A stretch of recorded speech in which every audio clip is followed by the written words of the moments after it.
Welcome to Cstudio. I'm DragonButt, and today I'll be giving you a quick walkthrough for those of you that are new to cstud.io/character studio on what we offer. First, here on our homepage, we have the Create on the left and the Optimize on the right. Now, the Optimize is part of the actual Create system. It is something you will do near the very end. However, we did separate the two just in case you heard about how awesome our Optimizer is and you wanted to either re-optimize the model you purchased through us, or you brought your own VRM and you want to use our optimizer. If you need to create your own VRM, we will go ahead and click on Create. It will bring up a random model, whether it be male or female, inside the window. If you would like to change body types, whether it be male or female, you click on the body and then you change from there. If you are having a little bit of trouble with inspiration, or there's too many options, or you don't like the overall look, or you don't know what you want to do, you can go ahead inside the body. You can click the randomizer button like this, and it will give you a random option. That one actually does not change the weapons. That was a bit weird. There we go. And it will give you a set of random options of what you would like to do, and you go ahead and create from there. Now, there are two ways to interact with the traits on the model. You can either go through the column up and down, left in here, as far as our trait groups, and then every time you click on a trait group, it will bring up a subgroup over here on the right. Now, there are a lot of them, and to make that a little bit easier for you, we have built-in ray casting. So by ray casting, I mean if I wanted to decided in the middle of this I wanted to click on the body and I want to change back, I want to change to female, you can click on the body. If I don't like the clothing, I can go ahead and change it from there. And if I do like all of this, but I don't want, say, this weapon, I can click on the weapon and change from here. If you don't like the ears, you can change from there. I'm going to go ahead and put horns on them since I'm here, because I know what model I'm going to build, as it is a model that I have already made through us. So, let's see, clothing. Now, I am doing this the hard way because I actually don't remember the name, but you can search if you know what you want. Like, if I knew I wanted the motorbike option, I do have all these options here. Like, that actually is the one that I was looking for. That's kind of funny.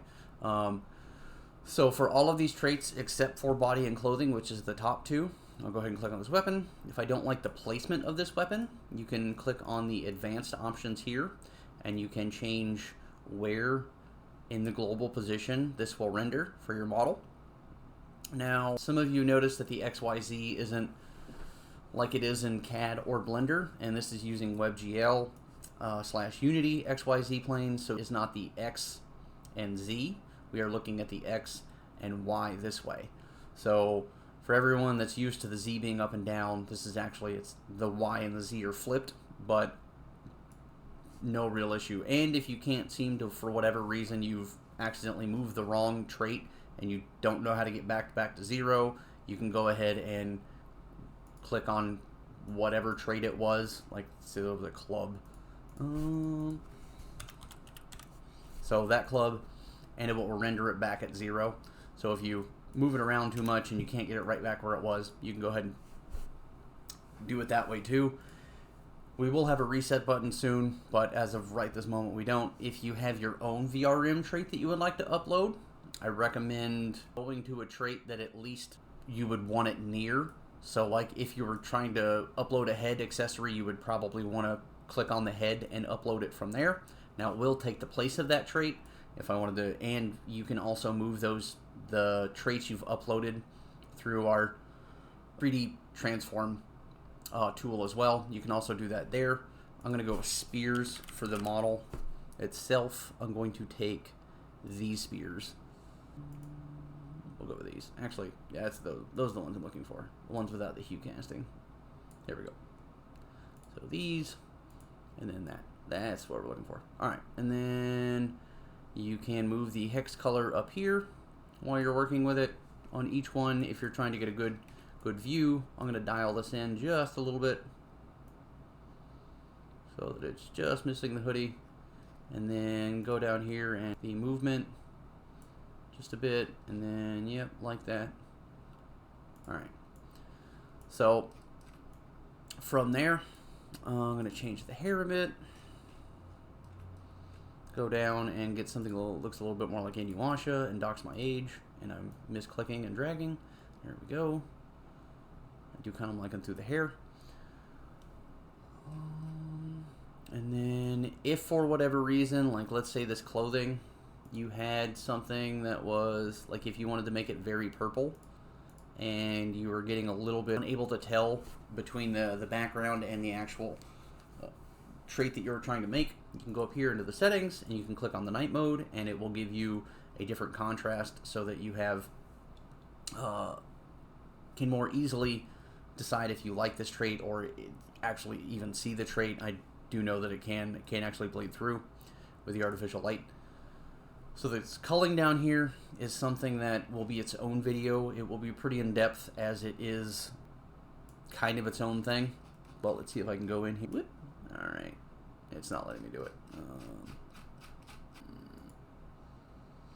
But for purposes of this video, just to show you what culling can do. So I'm inside the body right now. I'm going to go to layer 0. And I'm going to update the culling, and you see that we have a body inside of the mesh now. Now you can cull out the body if you would like for rendering purposes. You can move those back up again. You can update the culling, and you will have to get it like perfect. We will have a guide for settings and stuff, like if you're trying to do a quest or whatever. But you can update the culling, and you can, if you don't want it to cull anything out or not render anything, you can just choose 0. And that will be the factory setting. I just moved it off to show you that a little bit, but culling will be its own video. But just in case you're having issues and you can't figure out what you've done and the body is clipping itself underneath the mesh or underneath certain pieces of clothing, you may want to come over here and check your culling. Layer 0 is the body itself.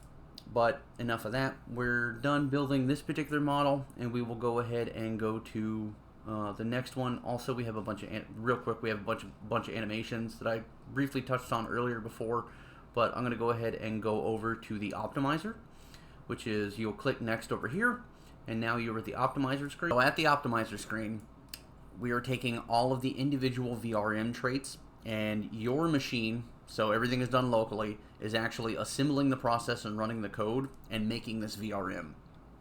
So we are not keeping any data other than your payment transaction and your email address, and we will never do anything with it. That's just so that in case you lose your model, we can prove that you did purchase a model, and we can send you a 6-digit code, and the 6-digit code will have a link inside of it, and it will bring you straight to this page with your model uploaded.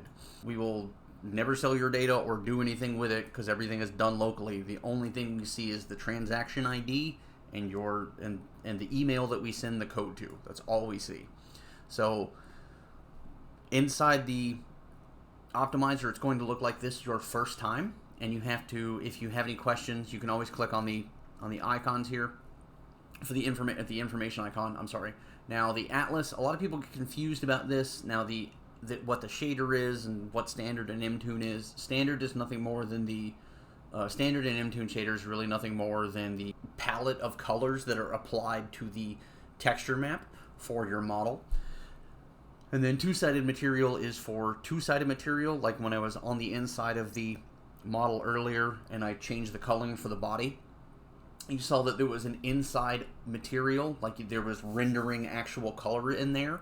If you turn it on one-sided, there will basically be nothing in there. And that's for whether you have you're rendering on mobile or you're rendering on a machine that doesn't have a high capability GPU, or you're trying to use a Quest 3 or something like that. That's just so that we can lower the polygon count and also lower the file count or the file size so that you can use your model however you would like. You can choose between Mtune, standard, and both. And then you have a couple of resolution options. Now the resolution is nothing more than just like your screen resolution. So 1920 by 1920 by 1080 is 1080p resolution.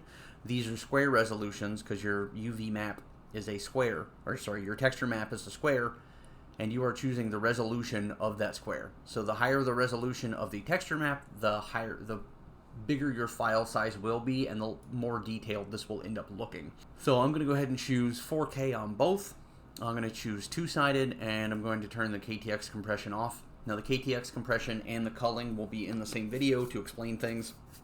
a little bit better. They don't really have anything to do with each other, but that is a little bit of a higher echelon than most people will need to know. And once you're done choosing whatever settings you want as far as our optimizer, you can either download the GLB or the VRM. And again, you can download both after you purchase your model. You can come back in, click on the code, and then it'll bring you to this, and then you can be like, well, I want the GLB, or I want to change I want to make one standard, one optimizer, and one M-tune, one two-sided, one non-two-sided. You can do this as many times as you would like once you purchase the model. You can also do this with your GLB files, and then if for whatever reason you corrupt your original and you need a new model, you can just click on the link on the email that we send you with a 6-digit code, and it will bring you right back to the screen, and you can do it all over again. Or you can email us at tech support with your email, and then we can go back through and figure out what it was, and we can send you the 6-digit code again, and then to you so you can recover your model. And once you click on GLB or VRM, it will bring up the payment rails. I'm not going to do it right now because it would dox my email address because it brings it right up. Run these test rails or the payment rails so many times. You can choose Stripe or PayPal, and that's pretty much the conclusion of everything. And thank you, and have a good day.